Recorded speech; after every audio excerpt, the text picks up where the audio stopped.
ছাত্র জনতার গণ অভ্যুত্থানের মাধ্যমে শেখ হাসিনা সরকারের পতনের পর আওয়ামী লীগ কার্যত নিষ্ক্রিয় অবস্থায় চলে গেছে। দলটির নেতাকর্মীদের দেখা না মেলায় মাঠের রাজনীতিতে বর্তমানে সবচেয়ে বড় শক্তি হিসেবে আবির্ভূত হয়েছে বিএনপি। দলটি দ্রুততম সময়ের মধ্যে নতুন নির্বাচনের দাবি জানালেও আওয়ামী লীগ সরকারের পতনের প্রধান কারিগর বৈষম্য বিরোধী ছাত্র আন্দোলনের নেতারা বলছে, শুধুমাত্র একটা নির্বাচনের জন্য হাজারো মানুষ জীবন দেয়নি। তাদের দাবি, দীর্ঘদিনের দুর্নীতিগ্রস্ত এবং সমালোচিত রাজনৈতিক অবস্থার সংস্কার প্রয়োজন, যাতে ভবিষ্যতে ফ্যাসিবাদ ফিরে আসার সুযোগ না পায়।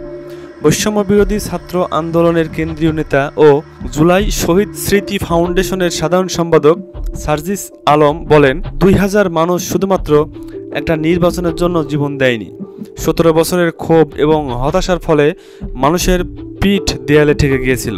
আওয়ামী লীগের পতনের পর জাতীয় নাগরিক কমিটি এবং বৈষম্য বিরোধী ছাত্র আন্দোলনের নেতৃত্বে নতুন একটা রাজনৈতিক দল গঠনের আলোচনা চলছে। যদিও এই দল গঠিত হলেও বর্তমান ছাত্র সংগঠনগুলো বিলুপ্ত হবে না, তারা প্রেসার গ্রুপ হিসেবে কাজ করবে। নতুন দলটি কোনো নির্দিষ্ট মতাদর্শে না ঝুঁকে ভারসাম্যপূর্ণ দৃষ্টিভঙ্গি নিয়ে রাজনীতি করবে বলে জানিয়েছে সংশ্লিষ্টরা। রাজনৈতিক বিশ্লেষক কাইসার মনে করেন, নতুন একটি দলটি আগামী নির্বাচনে অংশ নিতে পারে এবং এটি হবে সম্পূর্ণ নতুন দৃষ্টিভঙ্গির একটি দল। তবে এই দল বিএনপির জন্য চ্যালেঞ্জ তৈরি করতে পারে। বর্তমানে ছাত্র জনতা নির্বাচন পূর্বে রাজনৈতিক সংস্কারের দাবি তুলেছে। অন্যদিকে বিএনপি দ্রুত সময়ের মধ্যে নির্বাচনের রোডম্যাপ চায়। জামায়াত সহ অন্যান্য দল অন্তর্বর্তীকালীন সরকারকে যৌক্তিক সময় দিতে প্রস্তুত, তবে সময়সীমা নিয়ে তাদের স্পষ্ট মতামত রয়েছে।